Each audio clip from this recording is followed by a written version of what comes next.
So ven, pronounced with a W, by the way, in ancient Latin, and then in the Middle Ages, it started taking on the V sound. But just to avoid confusion, I'll just pronounce it as a V.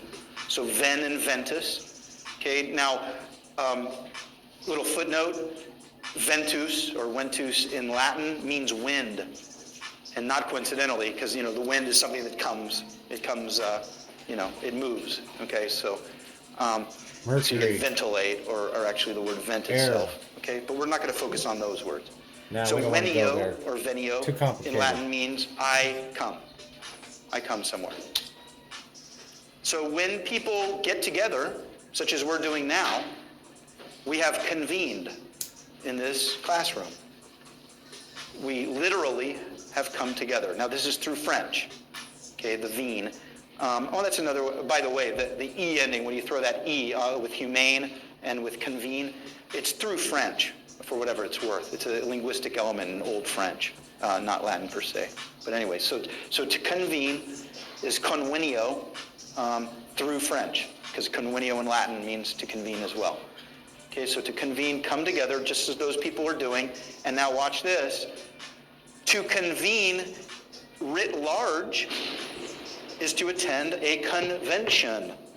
A convention is a convening writ large. Okay, when a bunch of people get together.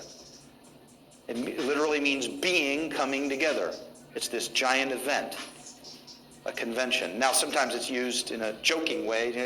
This little convention of ours, 2 or 3 people, but that's not the real proper way of using it.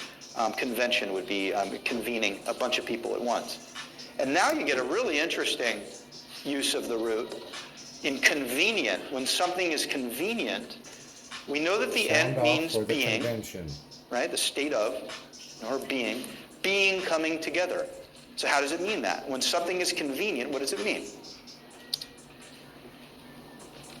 Being able to buy your $10 coffee at Starbucks with your phone is convenient for you. Why? Because they've met you halfway. They've come to you, right? Together, to come together. They've come together. They've offered you. They've put out a laurel for you, a fig leaf or whatever, a symbol of their wanting to accommodate you as best they can without giving you the least amount of trouble as possible to pay your money to them. And so they're going to make it as easy as possible to pay and as quick as possible and hassle-free as possible. The idea being that they come to you and we're going to offer you this. And then all you have to do is just put your phone next to it and you get to pay for it. Or if you're sitting in your chair, it's convenient to use the remote control. And the idea is that the TV manufacturer has gone out of their way to come to you and hand you the switcher so you can just sit there.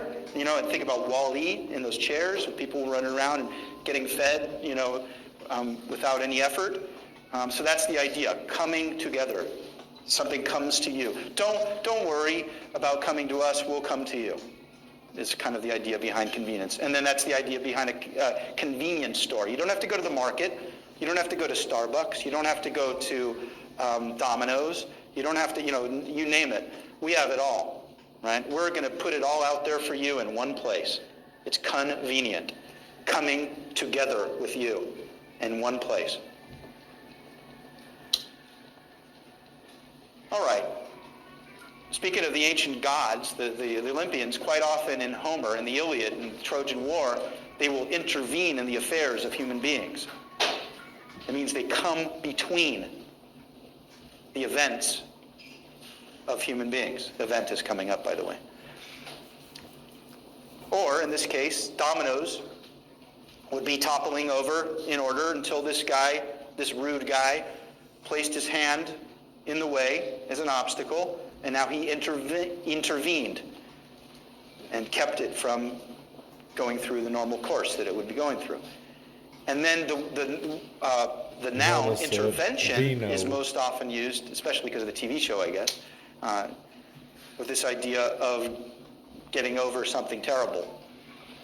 In the case of the TV show of drugs. Okay, so an intervention literally means being coming between you and the drugs that you're addicted to, or something like that.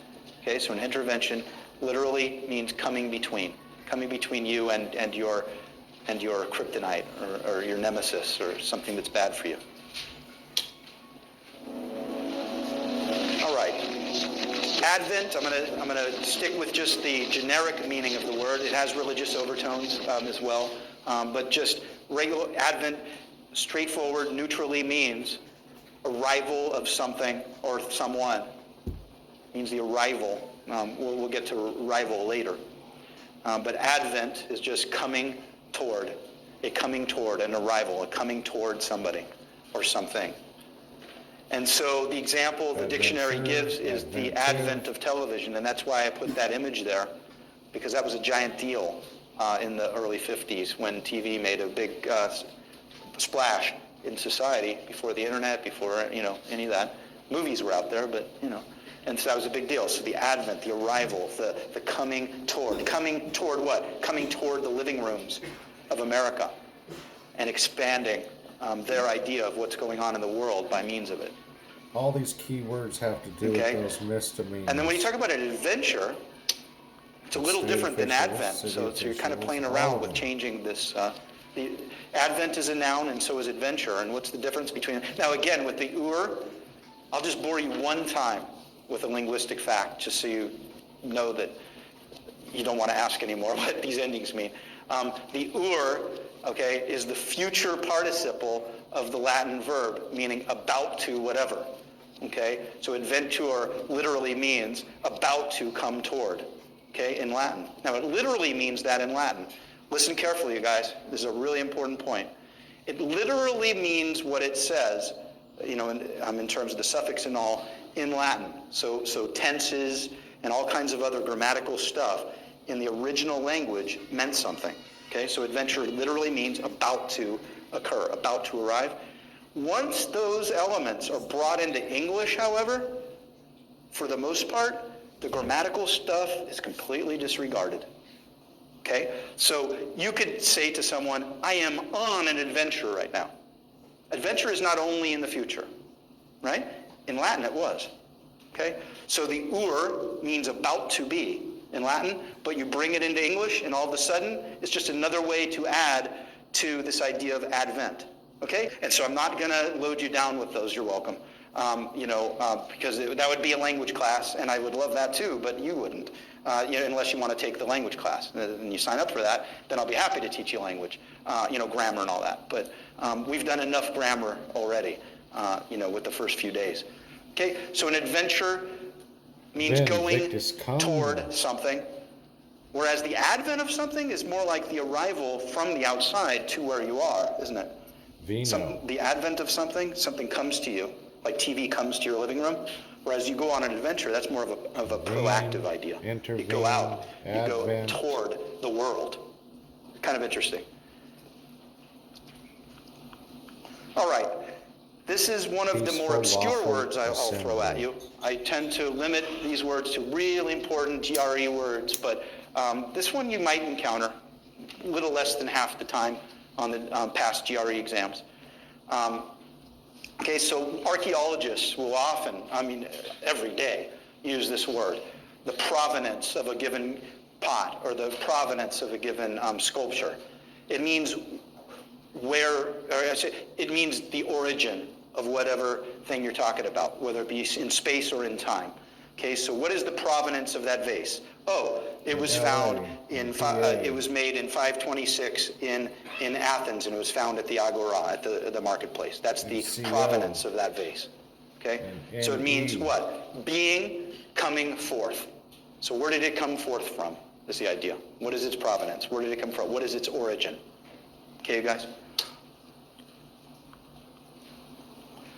Now I told you I was going to contrast occur with a word, and this is the one I'm going to contrast it with.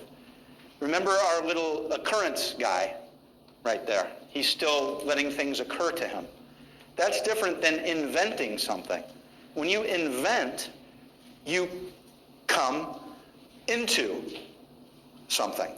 Okay, so you're inventing things, you're going at them. you're thinking, how do I make a better mousetrap? And you go toward the goal of achieving that mousetrap, as opposed to make myself occur, a better which is auditor? things come to you. You're just open. You're open to I ideas, study you're open myself to and thoughts coming into study your head. people and That's different than along. invent. It's a more active idea It's a of very, going very or long coming story on that. into something, coming into the discovery of what you're looking for. How do you come up with a better mousetrap, as they say? Okay, you guys? A little different. Okay, so coming into something, and then the state of that, state of coming into, or being coming into, would be an invention.